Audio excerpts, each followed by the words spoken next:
Why did everyone stop talking the moment she walked in? The hangar was alive with ceremony, polished boots, crisp uniforms, laughter echoing off metal walls until silence fell like a curtain. Heads turned, whispers cut short. In a sea of pressed blues and silver insignia, one woman stood out only because she refused to. No ribbons, no medals, just a flight suit, clean, functional, unadorned. She didn't look lost. She looked like she belonged everywhere and nowhere at once. A captain broke the silence first, sharp, confident, and freshly promoted. His name tag gleamed brighter than his understanding. "Excuse me, ma'am. This area's for the official party and distinguished guests." His tone carried that polished arrogance that often follows an untested promotion, too smooth to be respectful, too sharp to be kind. She didn't respond, didn't move. Her eyes were fixed on the towering gray bulk of a C-5 Galaxy parked behind the stage, the aircraft's folded wings catching the harsh fluorescent light like a monument to something ancient and powerful. Around her, conversation tried to restart, and failed. Captain Miller mistook silence for ignorance. Most do. He mistook her plainness for insignificance, her stillness for weakness. He stepped closer. "Ma'am," he said again, louder now, "the NCOs and enlisted have seating back there." He gestured toward the folding chairs behind the rostrum, a row of metal obedience. "This area's reserved." A few young officers near him snickered, thin, nervous sounds, like metal scraping glass. The woman didn't flinch. Her hands rested loosely at her sides, the picture of still control. She seemed carved from quiet resolve, an unmoving figure in a room designed for movement. From the shadows near the command staff's private entrance, Colonel Davies watched. His face, weathered and unreadable, showed nothing, but his eyes did. He recognized the posture, the subtle shift of balance, the weight evenly distributed on both feet, the stillness that wasn't hesitation but readiness. It was a silence that spoke of storms survived. He'd seen that kind of composure before, in pilots who'd lost engines over enemy airspace, in snipers waiting 3 days for one shot. He knew what it meant. Captain Miller didn't. "You're creating a scene," Miller hissed, his voice now low enough for the first few rows to hear. "This ceremony is for decorated officers, not maintenance crew." His eyes darted over her flight suit. "If you move now, I'll forget this happened." The words fell heavy. The crowd went quieter still. The hierarchy of rank, that invisible cage everyone obeys, tightened around them. Her gaze finally met his. No fear, no anger, just stillness. The kind that unnerves men who think volume equals control. Her expression didn't say defiance. It said assessment, as though she were quietly measuring how long he'd last under actual pressure. He mistook that too. Miller's jaw flexed. He was losing control of the story, and men like him couldn't stand that. He took another step forward, close enough that the air between them tightened like a wire. "You've been warned," he said through gritted teeth. "If you don't move, I'll—" But he never finished. Because that's when the alarm began. A shrill, rising tore through the air, followed by the harsh red strobe of emergency lights pulsing against every surface. The voice of the base AI followed, synthetic, calm, terrifying. "Code black, code black. Cascade failure detected in grid substation 7. All primary and secondary systems compromised. This is not a drill." The crowd erupted. Officers froze mid-stride. Enlisted personnel looked to their superiors for orders that weren't coming. Fear crawled through the hangar like static. Captain Miller's face drained of color. He spun toward the crowd, shouting orders no one could follow. "Security, form a perimeter. Someone get me a status." But his words dissolved into the noise. And through it all she moved. One step, two, smooth, deliberate, toward the wall, not the exit. Her calm was unnatural, terrifyingly calm, as though the chaos had been muted for her alone. Every movement she made was efficient, exact, unhurried. She knelt by an old communications panel, the kind half the younger crew didn't even know existed, and flipped open its metal cover. Her fingers danced across the worn keypad with the precision of someone performing muscle memory, not thought. To everyone else, it looked like random motion. To her, it was symphony. She pressed the microphone switch and spoke into the built-in comm. Her first words since entering the hangar. "This is acknowledge." Every syllable was steady, even measured. No panic, no pride, just control. Static crackled, then a young voice trembling. "Ma'am, who is this? We have total cascade. The coolant pumps for the command data core are offline. We're 30 seconds from critical overheating. We can't." "Negative," she interrupted.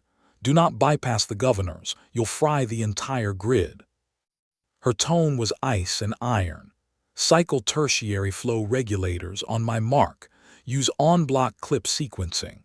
Authorization code 99 Delta Victor Tango. Do you copy?"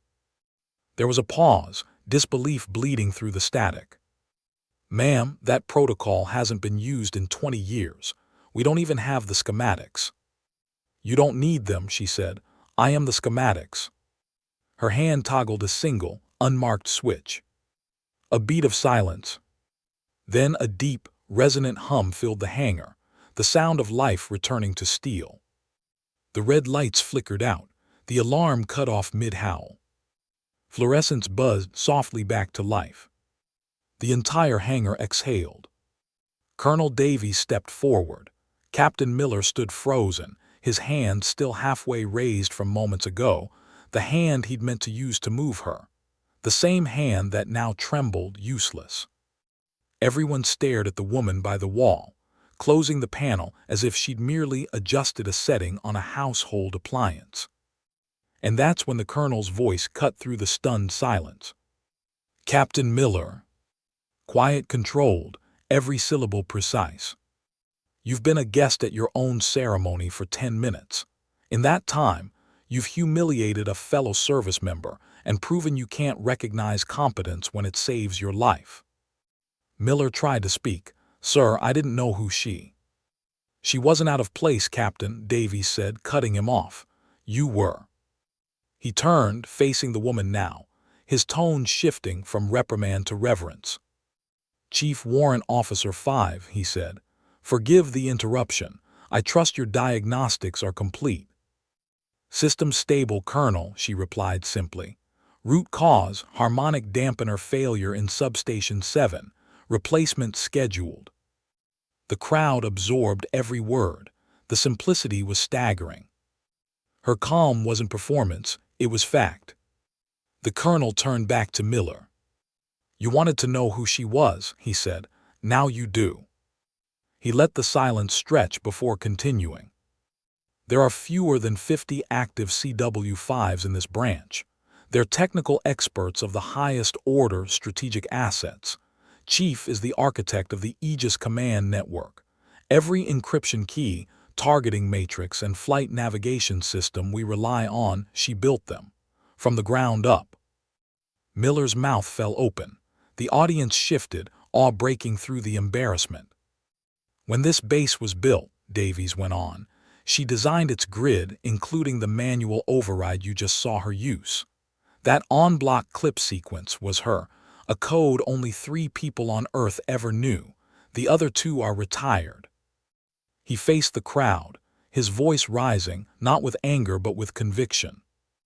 "You weren't watching a technician fix a problem. You were watching the person who wrote the language your systems think in." And then, softly, the words that would echo through every corridor of the base for years. "In this hangar on this base, she outranks everyone here, including me. Because without her work, we're nothing but uniforms standing in the dark." The silence that followed wasn't shock, it was reverence. Every breath held, every stare fixed on the woman who'd stood still while the world panicked.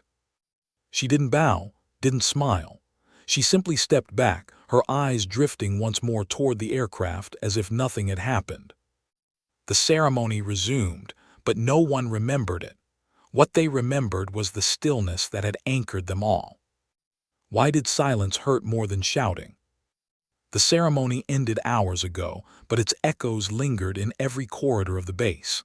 The laughter was gone now, replaced by whispers that followed Captain Miller wherever he walked. No one looked him directly in the eye anymore. They didn't need to. The story had already spread faster than any official report ever could. By sunset, it had a name: the hangar incident. Every retelling got sharper, cleaner, more mythic. The young lieutenant who chuckled during the confrontation now avoided him completely. The colonel hadn't mentioned disciplinary action. He didn't need to. The base had already done it for him. Judgment wasn't written in paperwork. It was written in silence. Miller sat alone in his quarters, the silver bars of his new rank gleaming mockingly on the table. He dreamed of those bars since he was a cadet, symbols of validation, proof that he belonged among the elite. But tonight, they felt heavier than steel. He replayed every second in his mind, the smug tilt of his chin, the tone he used, the way he'd stepped too close. He'd seen her eyes that day, not angry, not afraid, just impossibly calm. It was the kind of calm that came from living long past the need to prove anything. He rubbed his face, exhaustion pressing down like gravity. Maybe that was the real difference between them. He had rank, she had mastery. Outside, the hangar lights glowed like distant stars across the tarmac. Somewhere out there, she was still working. The woman who'd brought the base back from the brink while he'd frozen mid-command. He couldn't stop thinking about that single line she'd spoken: "I am the schematics." It wasn't arrogance, it was truth. He rose abruptly, as if movement could drown the noise in his head. The corridors were nearly empty now, just the hum of electricity and the faint metallic pulse of the ventilation ducts. He didn't know where he was going until the elevator doors opened to the lower levels. He found her in the command bunker, not behind a desk, not surrounded by admirers, but seated on a stool in front of a massive schematic display. The light from the monitor painted her face in shifting shades of blue and green. Rows of servers hummed around her, the air cool and sterile, a constant low vibration that felt like the heartbeat of the base itself. She didn't turn when he entered. "Chief," he began, his voice unsteady. He hated how small it sounded. She didn't look up. Her fingers moved across the laptop, tracing patterns on the schematic, graceful, deliberate motions. He waited a long moment, the silence between them stretching until it felt like a test he was already failing. "I came to apologize," he said finally, "for what happened in the hangar." Still nothing, just the faint clicking of keys, the sound of distant cooling fans. "I was arrogant," he continued, forcing the words out. "I made assumptions. I thought I understood the order of things, who mattered, who didn't. I was wrong." That got a reaction, though not the one he expected. She stopped typing, folded the schematic with precision, and turned slowly toward him. Her expression was unreadable, the same quiet neutrality she'd worn during the crisis. But her eyes, they weren't empty. They were vast, full of calculation and something else, not pity, not anger, but depth. The kind of depth that comes from having lived through storms most people couldn't name.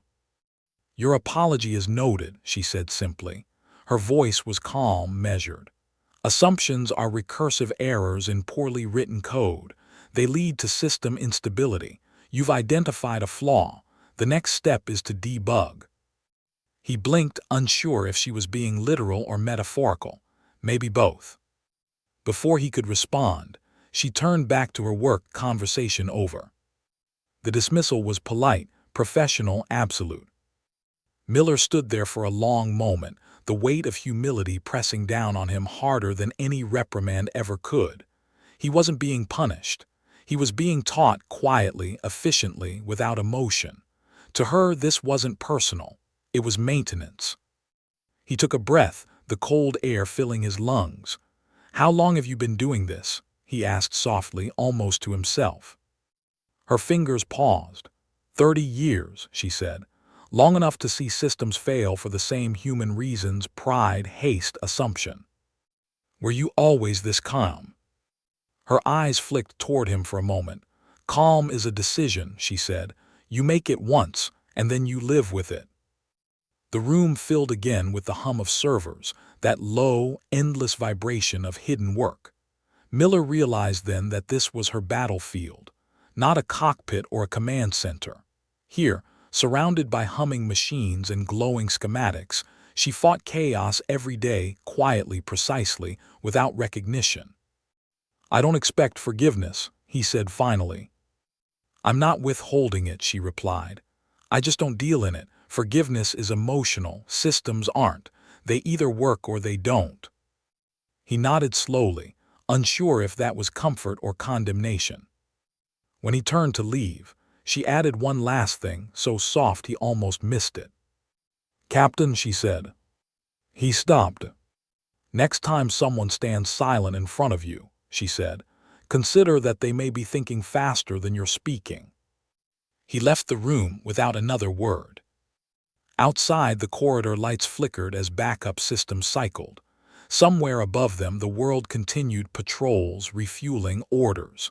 But down here, in this humming underworld of wires and logic, Miller had seen what real leadership looked like. It didn't shout. It didn't demand. It simply was. That night he couldn't sleep. Every time he closed his eyes, he saw her hands on the panel. The moment she brought everything back online with one switch, the calm precision of it. He'd never understood what command truly meant until that moment. Not control, not fear, but composure under pressure. He'd thought rank made him important. She'd shown him that competence made him essential. Over the next few weeks, the legend grew. It became a kind of parable whispered between engineers and officers alike. Don't be a Miller, they'd say. Be a. And yet she never once mentioned it again. No interviews, no debriefings, not even acknowledgement. She just kept working. Miller began to change, slowly, almost invisibly at first. He stopped leading with his voice and started leading with his ears. He asked questions instead of issuing commands. When junior techs spoke, he listened. When an NCO corrected him, he thanked them. People noticed. The same lieutenants who once flattered him now respected him. They saw something different, a quiet humility that didn't need defending. But he still thought about her, not with embarrassment anymore, but with a strange kind of gratitude. She had broken him down without a word, and in doing so, rebuilt him into something better. One evening, weeks later, he found himself back in the hangar. It was empty now, quiet except for the distant hum of generators. The same comms panel still sat on the wall, closed, spotless, unremarkable. He stood there for a long time, staring at it. A reflection of his own voice came back to him, the way he'd spoken to her, the way he'd carried himself. The arrogance in his tone had once felt natural, even necessary. Now it felt foreign, like listening to someone else entirely. He imagined her voice, calm and clear. I am the schematics. He understood it now. She didn't mean the machine. She meant the discipline, the design of control in a world built on chaos. Miller smiled faintly. It wasn't amusement, it was understanding. For the first time in his career, he realized leadership wasn't about being the loudest in the room. It was about being the when everyone else lost control. He whispered softly to the empty air, as if speaking to the ghost of the moment that changed him. Thank you, Chief. Outside, the lights of the runway shimmered in the distance, endless and cold. Somewhere, a C-5 thundered into the night sky, a sound of power built on systems she had designed, running perfectly, invisibly. And in that moment, Miller understood something profound. Some people lead armies, others keep them alive. One without the other is nothing. How long does it take for a legend to form? Sometimes only a single moment, a single act of calm in chaos, is enough to rewrite an entire institution. The hangar incident, as people called it now, spread through the base like pressure through steel, silent, instant, unstoppable. No memo, No official account. Just stories whispered over coffee, murmured in workshops, retold by those who'd seen it with their own eyes. It wasn't gossip, it was reverence. Within days, the story fractured into dozens of versions, each carrying the same core. The arrogant captain, the quiet woman, the siren, the calm. Some said she never spoke at all. Others claimed she'd simply touched the wall and the power came back. But all agreed on one thing: she saved them when everyone else froze. The next week, someone pinned a photograph to the main bulletin board, a single still frame from the base photographer's footage. It showed the hangar just after the alarm had stopped, the red lights fading, the air heavy with awe. In the foreground, Chief stood beside the comm panel, her hand still resting on it. Behind her, rows of stunned faces, a sea of polished uniforms realizing what they'd just witnessed. No caption, none needed. The image spoke for itself.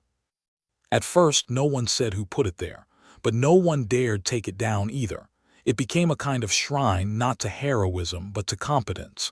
Every morning, people passed by it on their way to duty. Some glanced at it. Others stopped for a moment, as if remembering something sacred. And quietly, the base began to change. Junior enlisted personnel started walking a little, not because someone ordered them to, but because they'd seen proof that quiet work could shake the world. Young lieutenants stopped barking orders they barely understood. They started listening instead to their crews, their sergeants, their technicians. The change wasn't dramatic. It was subtle, gradual, like pressure redistributing evenly through metal. Even the old-timers felt it. The base ran smoother. The chatter in the mess hall softened. Arguments ended faster. People started noticing who actually knew things and giving them space to lead. The moral wasn't spoken aloud, but everyone knew it. Never mistake silence for weakness. Colonel Davies noticed it most of all. From his office overlooking the flight line, he could see it, the small adjustments, the quiet cooperation. No grand speech could done what that single incident accomplished. It wasn't policy. It was proof. He'd served long enough to know that real transformation never came from orders. It came from stories. And this one, this simple human story of arrogance, humility, and quiet brilliance, had become the base's new operating code. Chief, meanwhile, didn't change at all. She refused interviews, declined a commendation that the colonel tried to submit in her name. "I did my job," she said, "that's all." When they insisted, she quietly removed her name from the submission form. The paperwork was found later, unsigned, left neatly folded on the colonel's desk. She returned to her work deep beneath the surface in the cool hum of the data systems room. There, surrounded by the soft pulse of status lights, she was at home. To her, the noise of recognition was distraction. Systems required attention. People only sometimes. But she wasn't indifferent. She saw everything. The way the maintenance crews greeted her with quiet respect now. The way junior officers lowered their voices when she passed. The way Captain Miller, once brash and overconfident, now stood beside his team instead of above them. He came down to her lab once a week now, not out of obligation but curiosity. He asked questions about systems, code, structure. He never tried to impress her again. He didn't need to. The act of learning was its own humility. She didn't praise him. She didn't need to. She just answered his questions with the same precision she gave to machines, concise, patient, exact. Over time, his tone changed.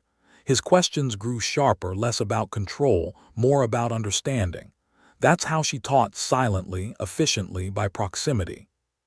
One afternoon, months later, she was mentoring a small group of young specialists, fresh recruits with the same mixture of fear and wonder that came with their first assignment. They stood awkwardly behind her workstation, clutching notebooks, unsure what to say. "Chief," one of them asked timidly, "how do you stay so calm when things go wrong?" She didn't look up from her console. "Things always go wrong," she said softly. "Calm isn't what you have when everything works. It's what you keep when it doesn't." They nodded, writing it down as if it were doctrine. She continued working, her reflection flickering in the monitor's glow, half human, half machine. Upstairs, the colonel received reports showing the base's operational efficiency had quietly improved by 11% in a month. No procedural changes, no new equipment, just culture, recalibrated by one moment of truth. Late that evening, he visited the server room. Didn't turn when he entered, she never did. "Chief," he said quietly, "do you realize what you've done here?" She paused, her hands resting lightly on the console. "I fixed a grid." "No," he said, smiling faintly. "You rewired an entire command." She didn't reply. Her expression didn't change. But for a brief second, something softened in her eyes, not pride, not ego, just understanding. "The base needed a reminder," he continued. "That respect isn't about rank, it's about value. You reminded them." Turned one dial, watching a green light shift to steady blue. "I reminded them of systems, sir," she said quietly. "Machines are honest. They fail the same way people do when pride overrides logic." The colonel let out a quiet breath, then nodded. "Still," he said, "some lessons require a teacher, even the silent kind." She didn't answer, but her silence, as always, said enough. Over the following months, the story began spreading beyond the base. Pilots arriving from other installations heard fragments of it. New cadets at the academy whispered about the woman who outranked everyone. Nobody could confirm every detail, and that was part of its power. It became a parable, shaped by imagination but anchored in truth. Back in her lab, kept to her routine. Early mornings, long nights, a steady rhythm of precision. The world outside shifted, but her discipline didn't. To her, recognition was irrelevant. She didn't measure her worth in headlines. She measured it in uptime, in stability, in systems that never failed when people needed them most. And quietly, without trying, she became a symbol. Not the loud kind carved into monuments or painted on murals. The quiet kind that lives in stories, stories told in briefing rooms, in barracks, in late-night conversations between tired officers who finally learned that competence is the highest form of respect. Captain Miller, now months into his new assignment, felt that truth every day. The laughter that once followed him had faded into something else: trust. When he spoke, people listened. Not because he shouted, but because his words carried weight. He stopped trying to be heard and started trying to understand. One night, as he was leaving the control tower, he passed the bulletin board again. The photo was still there, still as stone, her hand on the comm panel. He stopped and stared for a long moment. The same Young who'd once mocked her now looked at that photo like it was scripture. He understood why. She changed the base, and she hadn't spoken more than a few hundred words to do it. He whispered softly, half to himself, "Sometimes the quiet ones are the ones holding the sky up." A voice behind him, a sergeant passing by, answered without looking up, "Always have been, sir." The two men shared a faint smile. Then silence reclaimed the corridor, fitting somehow for a legacy built on quiet. Why do some stories outlive the people who lived them? A year had passed since the hangar went silent, since a siren, a switch, and a single voice changed the course of an entire command. But time has a strange way of polishing truth until it gleams. What was once an incident became a parable. What was once a quiet act of competence became a legend whispered in every corridor. The photograph was still there, slightly faded now, corners curling, light bleaching the edges, but no one dared take it down. It belonged to the base the way the walls did. When new personnel arrived, they noticed it immediately. The woman in the plain flight suit, hand on a comms panel, eyes calm as the world turned red behind her. No name, no title, just quiet power. For the new generation, it wasn't about who she was. It was about what she represented, the unseen backbone of every mission, the quiet professionalism that held everything together when chaos tried to pull it apart. And yet, to the few who'd been there, it wasn't myth. It was memory. Captain Miller, older now, tempered by humility, had changed more than anyone. He'd been reassigned to training command, where young officers arrived straight from the academy, all ambition, little wisdom. He saw himself in them. The same posture, the same arrogance disguised as confidence. And every time he saw it, he remembered the hangar, the silence, the alarm, the look in her eyes. He never told the story officially. He didn't need to. But once in a while, when a cadet pushed too far, when pride began to outweigh judgment, he'd pause a briefing, fold his hands, and say quietly, "Let me tell you something about calm." The room would still. The lesson would begin, not as a lecture but as remembrance. He spoke of the day a woman with no rank on display had saved an entire base without raising her voice. He described the chaos, the calm, the look on every face when the truth was revealed. He never mentioned her name. He didn't have to. The moral was enough. And somewhere, miles away, in a bunker filled with soft machine hum and the glow of monitors, Chief kept working, steady as ever, the same quiet rhythm that had defined her life for 3 decades. Her world had no applause, no ceremonies, no speeches. Just systems to maintain, codes to rewrite, problems to prevent before anyone else even knew they existed. She liked it that way. Late one evening, the colonel stopped by again. He was older too, the weight of command visible in the slope of his shoulders. The hum of the servers greeted him like an old friend. "Still at it, Chief?" he asked softly. She didn't turn. "Machines don't wait for sentiment, sir." He smiled. "Neither do good people." She finished typing, saved the sequence, and turned. For the first time in a long while, her expression carried something close to warmth. "You shouldn't be here, sir. You're retiring tomorrow." "Maybe," he said, "but I couldn't leave without saying something."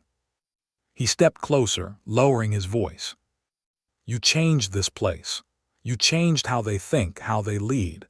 Every officer here carries a piece of what you taught them, even the ones who never met you." She gave a small, almost invisible smile. "Then the system works." He nodded slowly. "You'll never accept credit, will you?" "Credit corrupts the code," she said simply. "The work matters more than the signature." The colonel looked at her for a long moment, then quietly said, "Take care of them, Chief." "I always do," she replied. He left her there in the hum and pulse of a living system, and somehow it felt right. Not every hero needs a farewell. Some just keep the lights on. Years passed. The world changed, new aircraft, new wars, new technologies, but in every briefing room across that branch, there hung a copy of the same photo. Sometimes in color, sometimes black and white, sometimes only a printout on thin paper, but always the same image. A quiet woman standing beside a panel, her calm holding back catastrophe. No caption, still none needed. New officers asked about it. Who was she? The veterans smiled. Someone who outranked everyone. Over time, the story became ritual, told to every class of new recruits during their first week. The instructor always the same, a grizzled master sergeant who'd seen too much and lost even more. His voice low, deliberate, respectful. He'd begin the same way every time. "Let me tell you a story, folks. It's about a captain who thought he knew everything, and a chief who knew what actually mattered." The room would quiet, pens would stop moving, eyes would lift. And he would tell it not as history, but as warning, as guidance, as truth. By the time he finished, the lesson was always clear. Respect isn't given to rank. It's earned through quiet competence. Real power doesn't shout, it listens. And when everything fails, the calm ones, the ones no one notices, are the ones who save you. Some said Chief eventually retired. Others said she was reassigned to a classified project, buried deeper than records could reach. A few believed she simply vanished into the network she built, her name erased, her presence woven into the very systems that still ran perfectly decades later.